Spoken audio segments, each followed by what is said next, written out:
Welcome dear rockers, कैसे हो आप सभी। तो आज हम देखने वाले हैं life as we know it. बस इतना सा ही दोस्तों, ज्यादा कुछ नहीं इसके बारे में। चलिए शुरू करते हैं। तो कहानी की शुरुआत में हीरो एरिक को दिखाते हैं जो कि अपनी ब्लाइंड डेट यानी अपनी हीरोइन होली को पिकअप करने आया हुआ है। और वैसे इन दोनों के बीच ना दूर दूर तक कोई मेल जोल नहीं है, लेकिन एरिक का फ्रेंड पीटर और होली की फ्रेंड एलिसन वो दोनों लवर्स हैं और वो चाहते हैं कि उनके ये दोनों फ्रेंड्स एक हो जाएं और एक हैप्पी कपल बने। इसीलिए उन्होंने इनका ब्लाइंड डेट अरेंज किया हुआ है दोस्तों। खैर, अब एरिक ना 1 घंटा लेट आता है। होली वक्त की बहुत पक्की है और उसका मानना है कि जिस आदमी को वक्त का लिहाज नहीं है उससे रिश्ता जोड़ना अपनी पूरी जिंदगी बर्बाद करने के बराबर है। पर एरिक को वक्त की जरा भी परवाह नहीं है। और तो और दोस्तों, होली डेट के लिए बढ़िया तैयार हुई होती है, लेकिन अपना एरिक देखो जरा, लगता है सो के उठकर सीधा यहाँ पे चला आया। आखिर ये डेट ही तो है, अगर एक दूसरे को पसंद करेंगे तो करेंगे, वरना वो अपने रास्ते और मैं अपने। इस तरह की उसकी सोच है। इसी फैसले के साथ ही दोनों ब्लाइंड डेट पर जाते हैं। होली ने तो एक्सपेक्ट किया था कि वो कार लाया होगा। आखिर ये पहला डेट जो है, लेकिन वो तो अपनी बाइक पे आया हुआ है दोस्तों। होली को तो डिसअपॉइंटमेंट था ही, लेकिन वो कुछ और कहती नहीं और बताती है कि मेरी कार में चलते हैं चलो। एरिक को बाइक में जाना पसंद है, लेकिन होली कार में जाना चाहती है। एरिक वैसे कंफर्टेबल तो नहीं होता, लेकिन थोड़ा एडजस्ट कर लेता है। अब रास्ते में उसको कॉल पे कॉल आ जाते हैं और उसकी बातों से साफ पता चलता है कि वो एक प्ले बॉय है दोस्तों, और उसे कई सारी लड़कियां कॉल करती रहती हैं। होली को भी इसका अंदाजा हो जाता है और वो ऐसे आदमी के साथ डेट पर जाना ही नहीं चाहती। वो खुलकर कह देती है कि तुम्हारी और मेरी देखो बिल्कुल नहीं जमेगी। एरिक कहता है ठीक है, ऐसा है तो फिर मैं चलता हूँ। कहकर वो जाने लगता है तो होली कहती है कि पीटर और एलिसन को बुरा लगेगा अगर हम डेट पे नहीं गए, तो कम से कम उनका दिल रखने के लिए हम साथ में डिनर तो कर ही लेते हैं। एरिक कहता है अरे जब बात नहीं बनने वाली तो बेकार में डिनर का खर्चा क्यों उठाएं और खामखा 1-2 घंटे वेस्ट क्यों करें। मेरे पास एक आइडिया है, दोनों बार में जाकर खूब पीते हैं और फिर कहीं कमरा लेकर जरा लवी डवी करते हैं, फिर दोनों अपने रास्ते चले जाते हैं। क्या कहती हो? पीटर और एलिसन से कह देंगे कि हम एक दूसरे के लिए सही नहीं है, बात खत्म। अब उसकी बातें होली को बहुत ही अश्लील लगती हैं और कहती है कि तुम जैसा कैरेक्टर लेस आदमी मैंने आज तक नहीं देखा, पहले पता होता ना मैं कभी आती भी नहीं। जवाब में दोस्तों एरिक भी भड़क जाता है कि तुम्हारी वजह से मेरा बहुत टाइम वेस्ट हो गया है, मुझे भी तुम जैसी सती सावित्री चाहिए ही नहीं। इस तरह दोनों आपस में तू मैं करने लग जाते हैं। यहाँ पहली डेट में झगड़ा करके दोनों हो जाते हैं अलग। होली एलिसन को कॉल करके डांटती कि तुमने मुझे ऐसे आदमी के साथ सेट करवाया जिसका कोई कैरेक्टर नहीं है, बताओ वक्त का जरा भी पाबंद नहीं है, मुझे डेट पे ले जाने के लिए कार में नहीं आया, बाइक में आ गया, गधा कहीं का। मैं सच कह रही हूँ, मुझे उसका थोबड़ा दोबारा देखना ही नहीं। और फिर एरिक भी होली को काफी कोसते हुए अपनी बाइक लेकर निकल जाता है। लेकिन क्या इन दोनों ने दोबारा एक दूसरे को नहीं देखा? जवाब है दोस्तों, उन्हें एक दूसरे को देखना पड़ा। पीटर और एलिसन की शादी से लेकर उनकी बच्ची पैदा होने तक की हर सेलिब्रेशन में उन्हें एक दूसरे को देखना पड़ा, पर हर मुलाकात झगड़े में खत्म हुई। एरिक जानबूझकर होली को परेशान करता तो होली उसकी इंसल्ट करने में एक भी मौका नहीं छोड़ती। दोनों मतलब एक दूसरे से जी जान से नफरत करते हैं। जी हाँ दोस्तों, जी जान से। वैसे एरिक एक फेमस बास्केटबॉल टीम का टेलीविजन टेक्निकल स्पोर्ट डायरेक्टर है। उसे इमोशंस, प्यार, इन सब से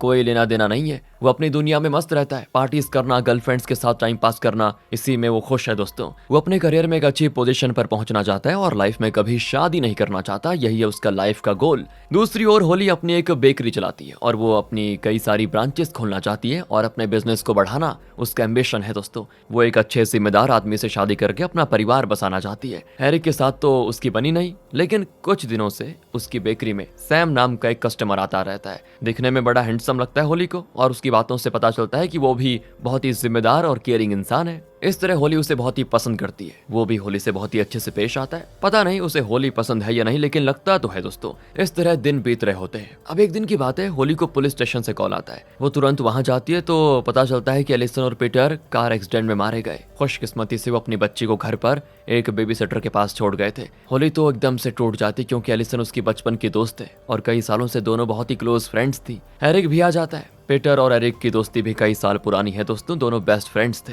उससे भी दुख बर्दाश्त नहीं होता। उनकी बच्ची को एक फॉस्टर होम में रखा जाता है। एरिक और होली उनसे बात करते हैं तो वो कहते हैं कि आप कल आकर सोफी को देखिए, उस बच्चे का नाम सोफी है। अब और कोई रास्ता ना पाकर एरिक और होली एलिसन और पीटर के घर जाकर अलग अलग कमरों में सो जाते हैं और सुबह उठकर वो सोफी को लेने फॉस्टर होम के लिए निकलते हैं। तब पीटर और एलिसन का लॉयर इनसे मिलता है। वो बताता है कि पीटर और एलिसन ने सोफी की गार्डियनशिप तुम दोनों के नाम की है। उन्होंने अपनी विल में पहले से ये लिखा हुआ है कि अगर किसी वजह से हम दोनों ना रहें तो हमारी बेटी सोफी को एरिक और होली को सौंप दिया जाए। तो वो लॉयर बताता है कि अगर आप दोनों मिलकर सोफी की अच्छी देखभाल करें और उसे पाल पोस कर बड़ा करने की जिम्मेदारी लेने को तैयार हैं तो उनका ये घर आपके नाम हो जाएगा। अब ये दोनों चौंक जाते हैं और बताते हैं कि शायद आप गलत समझ बैठे, हम कपल नहीं है, कपल तो क्या, एक दूसरे के दोस्त भी नहीं है। हम बस एलिसन और पीटर के फ्रेंड्स हैं, बाकी हमारा आपस में कोई रिश्ता नहीं है। ऐसे में हम दोनों मिलकर सोफी की देखभाल कैसे करेंगे? तो लॉयर कहता है ठीक है, अगर ऐसा है तो हम सोफी को फोस्टर होम भेज देंगे, वहाँ कोई और उसको गोद ले लेगा। अब वो पूछते हैं कि अगर हम दोनों उसकी केयर नहीं करना चाहते तो सोफी को फोस्टर होम भेजने के अलावा कोई रास्ता है क्या? तो वो कहता है कि पीटर के पिता और एक भाई भी हैं, अगर वो सोफी को स्वीकारने को तैयार हो जाए तो उनसे बात की जा सकती है। लेकिन क्योंकि एलिसन और पीटर की विल में आप दोनों को गार्डन बताया गया है, तो अब ये मामला कोर्ट में जाएगा और जब तक कोर्ट में सुनवाई नहीं हो जाती सोफी को आपको ही संभालना होगा, और वो भी पीटर और एलिसन के घर में ही। अब दोस्तों और कोई रास्ता न पाकर दोनों फॉस्टर होम जाते हैं। दोनों ने पक्का फैसला कर लिया था कि वो किसी भी हाल में एक नहीं होंगे, सिर्फ कुछ दिनों के लिए जैसे तैसे सोफी को संभाल लेंगे बस, और फिर उसे पीटर के भाई को सौंप देंगे। लेकिन सोफी को देखने के बाद उनका इरादा ही बदल जाता है। वो इस बच्चे को किसी और को सौंपना चाहते ही नहीं। अपने फ्रेंड्स के बारे में सोचकर दोनों बहुत ही उदास हो जाते हैं। फिर वो आते हैं सोफी को घर लेकर। वो सोकर उठती है तो रोना शुरू कर देती है। ये लोग उसको चुप कराने के लिए डांस, गाना और न जाने क्या क्या करते हैं, लेकिन वो चुप होने का नाम नहीं लेती। खाना भी बड़ी मुश्किल से खिला पाते हैं उसे। इस तरह जैसे तैसे दोनों मिलकर उसे शांत कर देते हैं। फिर एलिसन और पीटर का फ्यूनरल होता है। पीटर का भाई, उसके पिता भी आए होते हैं। अब एरिक और होली पीटर के भाई से बातचीत करते हैं कि क्या आप सोफी की देखभाल कर पाएंगे, पर उसके खुद के दोस्तों 8 बच्चे हैं जो पूरे घर में दौड़ भाग कर रहे हैं, बताओ। ऊपर से उसकी वाइफ भी फिर से प्रेग्नेंट है, वो उन्हीं को संभाल नहीं पा रहा था, तो इस बच्ची की क्या देखभाल कर पाएगा? यही सोचकर दोनों पीटर के पिता से बात करते हैं कि सोफी को देखिए, बिल्कुल आपके बेटे पीटर पर गई हुई है, आप अपनी पोती का ख्याल तो रख ही सकते हैं ना। पर तभी सोफी गलती से दादाजी का ऑक्सीजन ट्यूब खींच लेती है और एक ही पल में उन्हें मौत आते आते रह जाती है दोस्तों। अब इस तरह एरिक और होली को पता चल जाता है कि अब सोफी को ना तो पीटर के भाई को सौंपा जा सकता है, ना उसके पापा को। सबके जाने के बाद एरिक और होली बैठकर सोचते हैं और इस नतीजे पर पहुंच जाते हैं कि हमारे बीच चाहे जितनी भी अनबन हो, लेकिन सोफी को हमें ही ख्याल रखना होगा। अपने फ्रेंड्स की खातिर हमें वो जिम्मेदारी निभानी होगी। अगले दिन दोस्तों कोर्ट में सुनवाई होती है और जज कहती है कि अगर तुम दोनों सोफी की केयर करने को तैयार हो तो तुम्हें सोफी को उसके पेरेंट्स के घर में पालना होगा। बीच बीच में सोशल सर्विसेज के तहत चाइल्ड वेलफेयर ऑफिसर आकर देख जाएगी कि तुम दोनों सोफी की अच्छी तरह केयर कर रहे हो या फिर नहीं। अगर उन्हें लगा कि बच्ची की अच्छी परवरिश नहीं हो रही तो वो सोफी को वापस फॉस्टर होम में भेज देंगे, जहां कोई और उसे गोद ले लेगा। ये फैसला सुनकर दोनों सोफी को घर लेकर आ जाते हैं। लगता है रास्ते में सोफी ने डायपर में पोटी कर दिया था। अब दोनों उसके डायपर को चेंज करना नहीं चाहते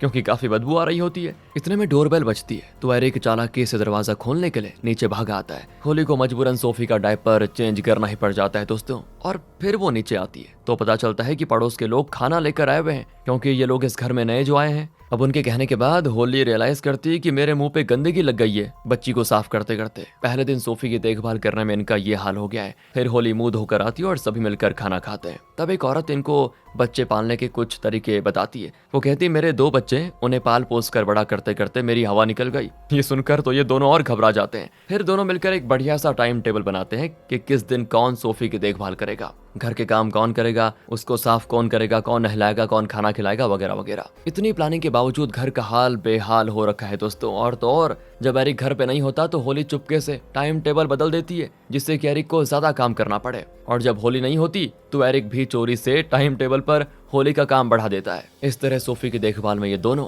चीटिंग पे चीटिंग करके अपना काम एक दूसरे पे थोप रहे होते हैं। इसी बीच नटखट सोफी की कुछ हरकतें उनके चेहरे पे स्माइल भी लेकर आ जाती हैं और इनके बीच के जो झगड़े थे वो काफी हद तक कम होते नजर आते हैं। एक दिन सोफी के पेट में थोड़ी ये सूजन होती है तो होली उसको लेकर एक डॉक्टर के पास जाती है। वो डॉक्टर कोई और नहीं, सैम है दोस्तों, जो अक्सर होली की बेकरी में आया करता था और जिस पर होली को क्रश भी है। वो कहता है अरे आप कई दिनों से शायद बेकरी नहीं आई। मैंने आपके स्टाफ से पूछा तो उन्होंने मुझे सारी बातें बताई कि आपकी फ्रेंड एक्सीडेंट में मारी गई और उन्हीं की बच्ची को आप पाल रही हैं। आप सच में ग्रेट हो जो अपनी फ्रेंड की बेटी का इतना ख्याल रखती हो। होली कहती है हाँ वो मेरी बहुत ही क्लोज फ्रेंड थी। सोफी बड़ी प्यारी बच्ची है पर इसे संभालना उतना आसान नहीं है। ना मैं अपना काम ठीक से कर पाती हूँ, ना इसकी अच्छी से केयर कर पा रही हूँ, पर हाँ कोशिश जरूर कर रही हूँ। वैसे दोस्तों होली तो शादी करके एक परिवार बसाना चाहती थी, लेकिन जब से सोफी को पालना शुरू किया शादी का आइडिया ही उसके दिमाग से निकल चुका है। उसे लगता है कि परिवार संभालने में बहुत लोचा है जिससे वो हैंडल नहीं कर पाएगी। अब सैम सोफी को चेक करके कहता है कि डरने की बात नहीं है, कोई इन्फेक्शन हुआ है, मैं दवा दे दूंगा, 2 दिन में ठीक हो जाएगी। होली घर आती है तो चाइल्ड वेलफेयर ऑफिसर आती और दोनों से कुछ सवाल पूछती है। अब इनके जवाबों से उन्हें ये लग जाता है कि एरिक और होली के बीच संबंध अच्छे नहीं है। वो पूछती है कि आपको सच में इस बच्ची को पालने में दिलचस्पी है क्या, या फिर आप दोनों मजबूरन एक साथ रहकर ये कर रहे हो। दोनों कहते अरे नहीं, हम तो पूरे मन से इस बच्ची को पालना चाहते हैं। तो वो पूछती है क्या मैं ये समझूं कि आप दोनों आपस में प्यार करते हैं और फ्यूचर में शादी करना करना चाहते हैं? दोनों कहते नहीं नहीं, ऐसा कोई प्लान नहीं है। सोफी के पेरेंट्स हमारे क्लोज फ्रेंड्स थे, बस उन्हीं की खातिर हम दोनों ने मिलकर इसे पालने का फैसला किया है। तो वो ऑफिसर कहती है, देखिए मैं आपकी भावनाओं को समझ सकती हूँ, लेकिन जब तक आप पूरे मन से इस बच्ची को अपना नहीं लेते तब तक शायद आपको इस बच्ची को फॉस्टर होम भेज देना चाहिए, वरना कल आप दोनों के बीच कोई समस्या हुई और आपने इस बच्ची को छोड़ दिया तो बच्ची पर तो बुरा असर पड़ेगा ना। आप लोग फिर एक बार सोच समझकर मुझे अगली मीटिंग में बताइए कि आप करना क्या चाहते हैं। मजबूरी में कुछ मत सोचेगा। सोफी की चिंता मत कीजिए, आप इसे नहीं भी संभाल सकते हो तो कोई बात नहीं। कई ऐसे चाइल्डलेस कपल हैं जो बच्चे के लिए तरसते रहते हैं और सोफी ऐसे कपल के पास बहुत ही खुश रहेगी। पर मेरी पर्सनल राय तो यह है कि आप दोनों एक अच्छे कपल बनेंगे और सोफी को बहुत प्यार करेंगे, तो इस बारे में भी जरा सोचिएगा। और 2 मीटिंग्स होंगी, आपके पास बहुत ही कम टाइम है, सोचकर बताइए। कहकर वो चली जाती है। अब एक दिन की बात है, सोफी रात को बहुत रोती है। इनकी समझ में नहीं आता कि वो भूख के मारे रो रही है या फिर उसे कोई और तकलीफ है। तो पड़ोस में एक छोटी लड़की होती है जिसके साथ सोफी अच्छे से खेलती है,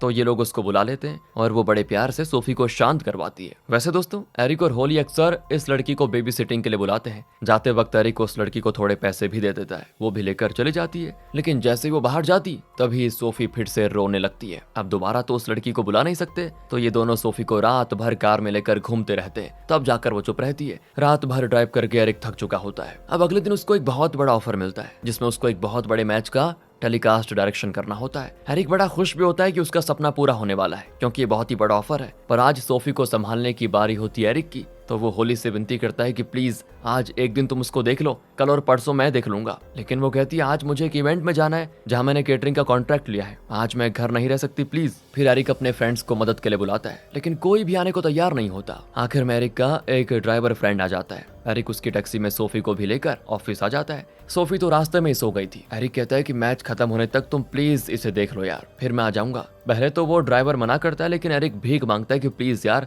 थोड़ी देर की बात है, मैच खत्म होते ही मैं आ जाऊंगा। वो मान जाता है और एरिक ऑफिस चला जाता है। अब दोस्तों मैच होता है शुरू, लेकिन 10 मिनट के अंदर सोफी उठ जाती है और रोने भी लगती है। तो ड्राइवर उसका मुंह बंद करवाने के लिए काफी मेहनत भी करता है, लेकिन मेहनत रंग नहीं लाती। वो खुद रो देता है और एरिक को कॉल करता है कि जल्दी आ जा बे, मुझसे नहीं होगा। एरिक भी बाहर आ जाता है और कहता है कि प्लीज मेरी एक हेल्प करो, तुम भी अंदर आओ, तुम मैच भी देख लेना और जरा सोफी को भी संभाल लेना। इस पर वो मान जाता है कि चलो इसी बहाने मैच भी देख लूंगा। अब एरिक उसे भी लेकर कंट्रोल रूम में आ जाता है, पर थोड़ी देर में सोफी फिर रोने लग जाती है। तो ड्राइवर उसको देखने के बजाय मस्त मैच में मस्त होता है। लेकिन सोफी के रोने से दोस्तों वहां पर काम कर रहे लोगों को बहुत ही डिस्टर्बेंस होता है। एरिक भी काम पर फोकस नहीं कर पाता, ऊपर से बेचारा रात भर सोफी को चुप कराने के लिए उसे कार में लेकर घूमता रहा, दिन का भर भी सोया नहीं। इसी वजह से वो टेलीकास्ट एकदम फ्लॉप हो जाता है और फिर एरिक टेंशन में आकर सोफी को सुला रहा होता है घर में। तब होली आती है, वो भी काफी टेंशन में लगती है। एरिक दरवाजा बंद करके होली पर अपनी भड़ास निकालता है कि मेरा पहला मेजर टेलीकास्ट एकदम फ्लॉप रहा, उसकी वजह सिर्फ और सिर्फ तुम हो। एक दिन सोफी को संभाल लेती तो टेलीकास्ट हिट हो जाता और मुझे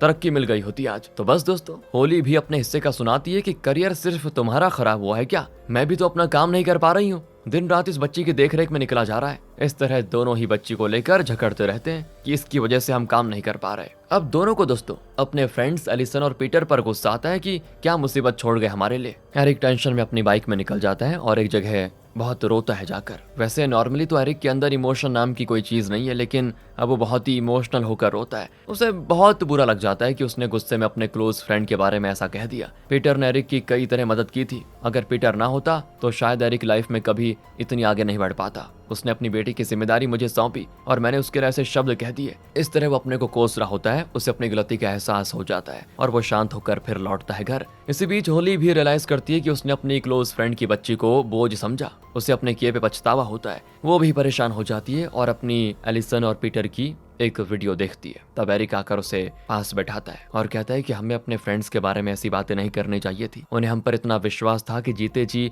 उन्होंने ऐसा विल बनाया कि अगर हमें कुछ भी हो गया तो हमारी बेटी की गार्डियंस एरिक और होली होंगे। बताओ, मैं 17 साल का था जब समर वेकेशन में मेरा एक एक्सीडेंट हुआ था। चोट की वजह से मुझे कुछ दिन के लिए कमरे में अकेला रहना पड़ा। मेरे बाकी फ्रेंड्स मजे से बाहर खेलते थे, वेकेशन पे जाते थे, एंजॉय करते थे, लेकिन पीटर ऐसा नहीं था। वो हमेशा मेरे साथ रहा, मुझे सपोर्ट करता रहा। मुझे कमरे में अकेला रहते देख वो भी मेरे साथ पूरा का पूरा समर उसी कमरे में रहा। इस तरह वो इमोशनल होकर पीटर के बारे में काफी सारी बातें शेयर करता है। अब दोनों फैसला करते हैं कि दोनों अपनी उलझने, अपने मनमुटाव एक तरफ रखेंगे और सोफी के लिए टाइम निकालेंगे, उसको प्यार करेंगे। फिर वो पीटर और एलिसन की फोटोज वगैरह को हटाने लग जाते हैं क्योंकि उनको देखकर दोनों उदास हो जाते हैं इसीलिए, और वहाँ अपनी फोटोज रखकर ये घर का हुलिया थोड़ा ठीक कर देते हैं। लेकिन इनके बीच में पर्सनली कोई बॉन्डिंग नहीं है दोस्तों। एरिक अपनी पसंद की लड़कियों को घर पे लेकर आता है, होली भी उसको अनदेखा करके अपना काम करती रहती है। इस तरह कुछ महीने बीत जाते हैं। अब होली तो बेझिझक सोफी को अपनी बेकरी लेकर जाती है। उसके स्टाफ भी सोफी की केयर करते हैं और अब उसे खाना खिलाने के लिए भी होली ने कई तरकीबें निकाल रखी थी,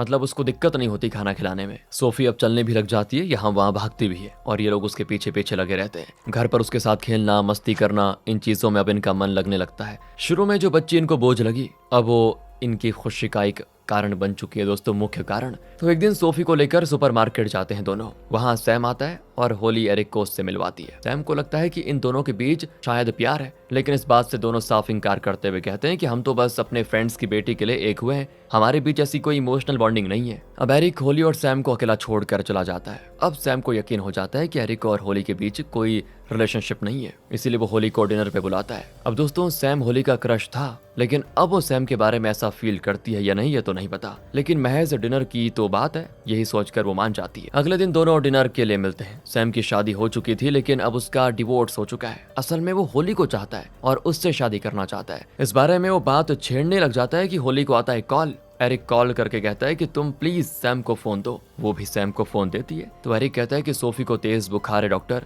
मुझे घबराहट हो रही है। तो सैम कहता है फिक्र मत करो, तुम मेरे हॉस्पिटल आ जाओ, वहां मैं खबर कर दूंगा। आज मेरा साथी ड्यूटी पर है, वो सोफी को देख लेगा। सोफी को बुखार है ये जानकर होली भी टेंशन हो जाती है और तुरंत दोनों हॉस्पिटल के लिए निकलते हैं। हॉस्पिटल आकर सैम सोफी के कुछ टेस्ट करता है और फिर बताता है कि अरे बच्चों को ऐसे इन्फेक्शन होते रहते हैं, 2 दिन में ठीक हो जाएंगे, 2-3 दिन में, कहकर वो कुछ दवाइयां लिख देता है। अगले दिन दोस्तों सोफी का टेम्परेचर थोड़ा कम हो जाता है, लेकिन होली टेंशन में बैठी होती है क्योंकि उसने अपनी बेकरी को रेनोवेट करने के लिए बैंक में लोन अप्लाई किया था लेकिन वो मिला नहीं। तब एरिक कहता है कि हम दोनों मिलकर सोफी की केयर कर रहे हैं, लेकिन घर के काफी सारे खर्चे तुम ही उठाती हो, इसलिए मैं तुम्हें एक रकम देना चाहता हूँ, उधार के तौर पर नहीं, तुम्हारी बेकरी में अपना इन्वेस्टमेंट समझ लो मेरा। उससे तुम बेकरी को रेनोवेट करके बड़ा कर लेना और अपने प्रॉफिट में एक छोटा सा हिस्सा, मतलब तुम जितना भी देना चाहो मुझे दे देना। होली को डीलिंग पसंद आ जाती है, वो भी बड़ी खुश होती है और कहती है इसी बात पर मैं तुम्हें ट्रीट देती हूँ, अपनी बेकरी में चलो। अब दोनों सोफी को बेबी सिटर के पास छोड़कर बेकरी जाते हैं। वहाँ होली अपने हाथों से फूड तैयार करके देती है। दोनों रात भर मस्त ड्रिंक करके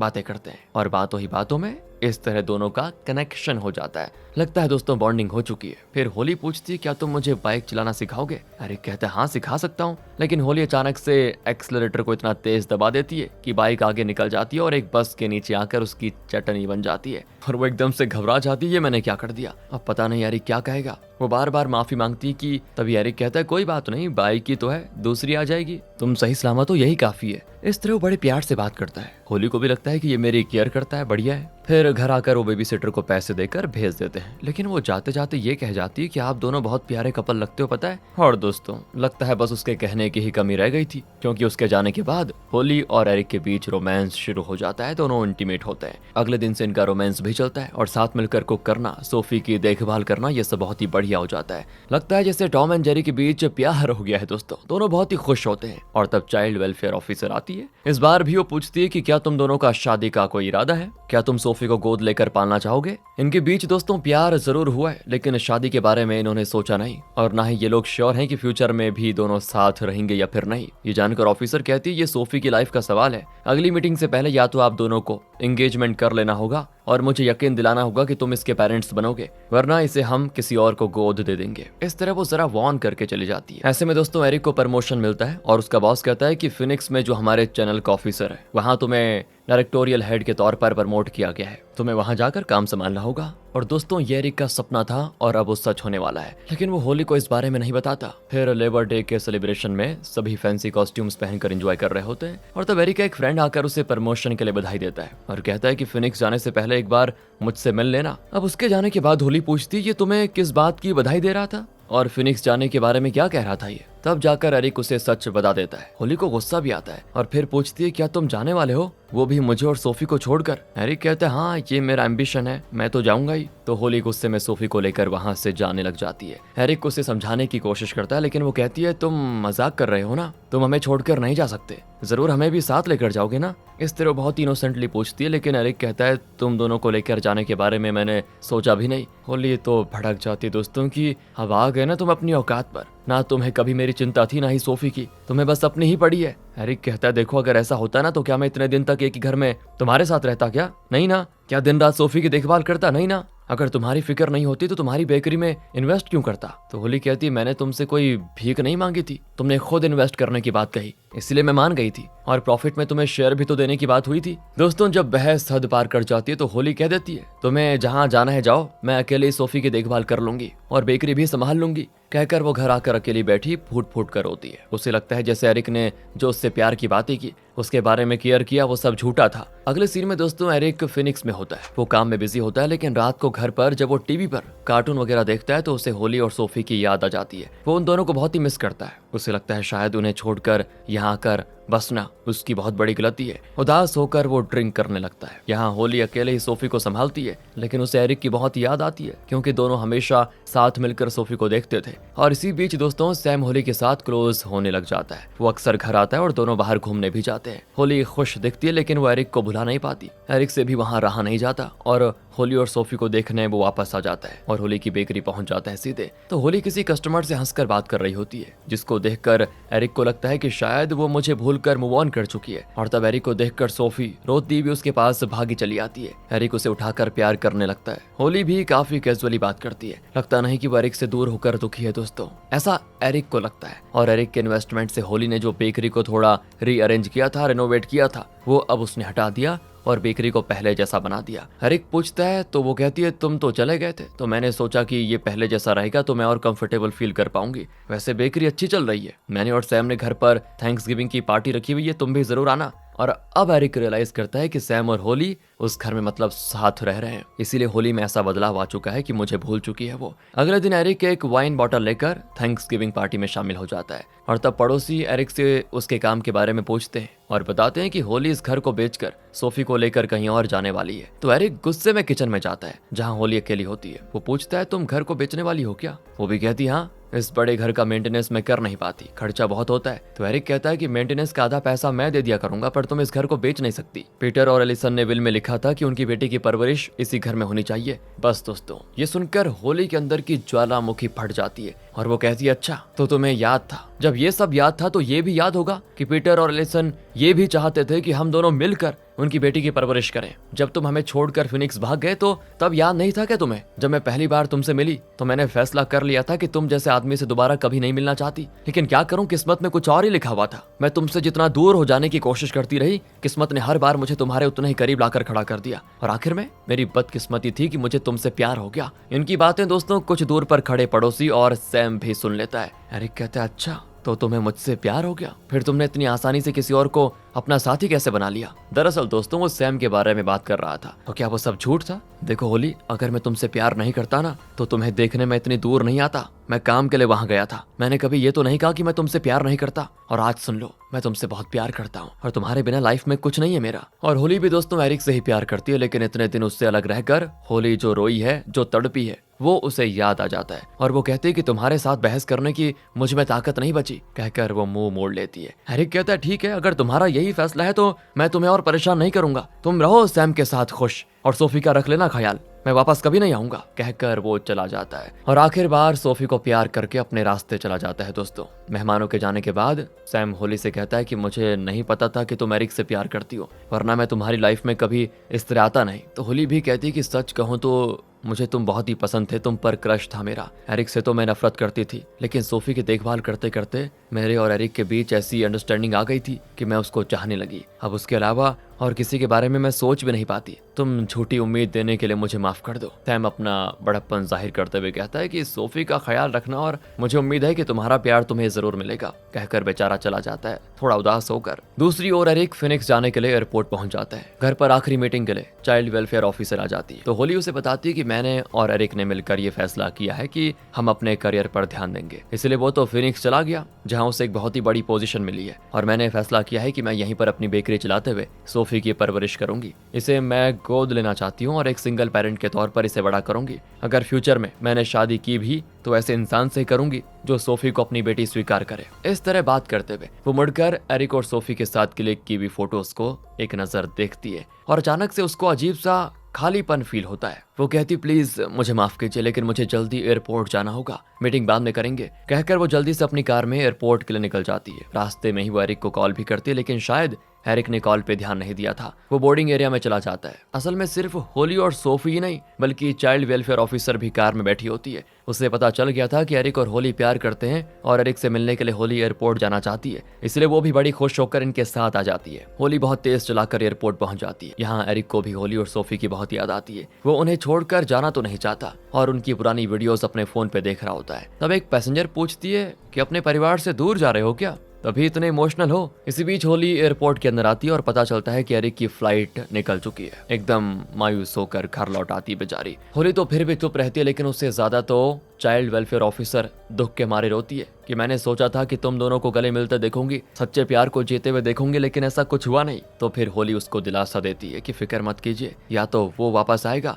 या मैं फिनिक्स चली जाऊंगी। कहकर वो उसे विदा करके घर के अंदर आ जाती है। सोफी को बेड पर सुलाकर वो अंदर आती है तो किसी को देखकर चौंक जाती है दोस्तों, और वो कोई और नहीं एरिक था। एरिक उस फ्लाइट में गया ही नहीं, उसे पता भी नहीं था कि होली ने उसे कॉल और मैसेजेस किए। वो होली से माफी मांगता है कि उस दिन मैंने तुम्हारा दिल दुखाया, लेकिन सच बताऊं तो फिनिक्स में तुम्हारी और सोफी के बिना मुझसे रहा नहीं गया। मेरी समझ में आ गया है कि पीटर और एलिसन ने तुम्हें और मुझे इसीलिए सोफी का गार्डियन बनाना चाहा, क्योंकि वो चाहते थे कि हम दोनों एक हो जाए। शायद उन्हें पता था कि हम दोनों टॉम एंड जेरी की तरह लड़ते रहते हैं, लेकिन हम एक दूसरे के लिए परफेक्ट भी तो हैं, इसलिए उन्होंने सोफी को हमें सौंपा है। I love you Holi. इस तरह बहुत ही क्यूटली प्रपोज करता है दोस्तों वो। और तब होली कहती है क्या तुम जानते हो एरिक कि मैं तुम्हें ढूंढते ढूंढते एयरपोर्ट आ गई थी। है तुम एयरपोर्ट आई थी? हाँ, मैं कैसे भी करके तुम्हें रोकना चाहती थी, लेकिन जब पता चला कि फ्लाइट निकल चुकी है तो मैं टूट गई, लेकिन फिर भी मेरे दिल ये कह रहा था कि तुम जरूर वापस आओगे और तुम आ गए। इस तरह वो भी अपने प्यार का इजहार करती है और फिर क्या था दोस्तों, दोनों किस करते हैं और यहाँ से कट करके दिखाते हैं कि सोफी का अब सेकंड बर्थडे है। काफी बड़ी हो चुकी है लेकिन इनके फ्रेंड्स पड़ोसी सभी मिलकर उसका बर्थडे बहुत ही अच्छे से सेलिब्रेट करते हैं और इसी हैप्पी एंडिंग के साथ होती है ये प्यारी सी इमोशनल रोमांटिक मूवी खत्म। मिलते हैं आपसे अगली वीडियो में, ध्यान रखिए अपना। थैंक्स फॉर वॉचिंग दोस्तों।